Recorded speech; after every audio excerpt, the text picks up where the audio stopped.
I note that he's met privately with the relatives of George Floyd, the fellow whose death led to protests of racism and police brutality.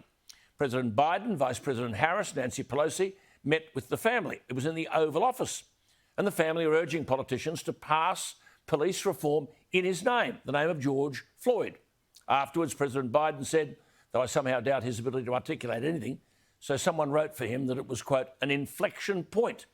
Just on whether Biden has any clue about what he's saying, listen to the latest. This is where he's telling America that no one earning $400,000 will pay any tax. Listen to this. The reason I'm bothering to do this is I keep hearing on the press Biden's going to raise your taxes. Anybody making less than $400,000 a year will not pay a single penny in taxes. What? I mean, as they say, play it again, Sam. Listen to this, what this bloke is saying. Anyone earning $400,000 or less will pay no tax. Listen to this. The reason I'm bothering to do this is I keep hearing on the press Biden's going to raise your taxes. Anybody making less than $400,000 a year will not pay a single penny in taxes. I think the poor chap meant pay no more tax, but he's cognitively gone. Anyway, back to the Floyd family. The criminal's daughter and her mother and his sister, brother, sister-in-law and nephew were all at the meeting in the White House. And they stood before cameras outside the White House calling out, say his name. Now, as you know, the former police officer Derek Chauvin faces up to 40 years in prison over the death of Floyd.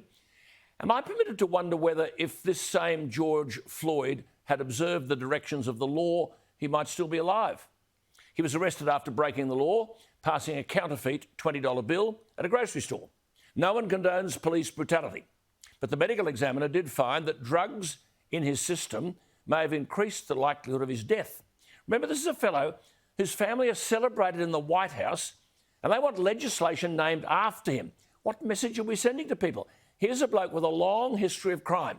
In the space of 8 years, he was convicted of 8 crimes. He served 4 years in prison after accepting a plea bargain for an aggravated robbery with a deadly weapon in a home invasion. And note, according to investigators, Floyd entered an apartment by impersonating a water department worker, barging in with 5 other men, held a pistol to a pregnant woman's stomach and searched for items to steal. He had another 5-year stint in prison in 2009. And it should be noted that one legal expert in the defence of the policeman Chauvin claimed the likely cause of death was a fentanyl overdose, arguing of Chauvin, the policeman, quote, although he had him pinned under his knee and he's yelling, I can't breathe, there is an argument that Chauvin wasn't exerting pressure and Floyd's inability to breathe was due to the drugs in his system, unquote. If this fellow's memory is being celebrated at the White House by President Biden, this criminal's brother and 5 other members of the family, and outside the White House, in front of the cameras, they called on people to chant his name, George Floyd. Yet in the world of President Biden, it's the police who are treated as trash. Remember also that in March this year, well in advance of the trial, the Minneapolis City Council approved a settlement of $27 million to the Floyd family following a, quote, wrongful death lawsuit. US $27 million. Now, Mr. Biden, of course, can have whomever he wants at the White House. But would it be asking too much to hear an apology, at least, from the family for the harm and hardship and fear and damage done by their criminal son to others? The President of the United States is meant to uphold the law.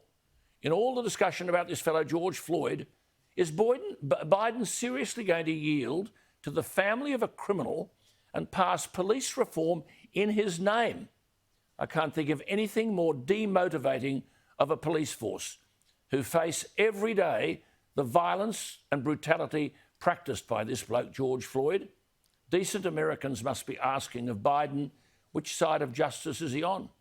Those who enforce the law or those who regularly break it? What do you think? Alan at skynews.com.au. The text line 0414 00848.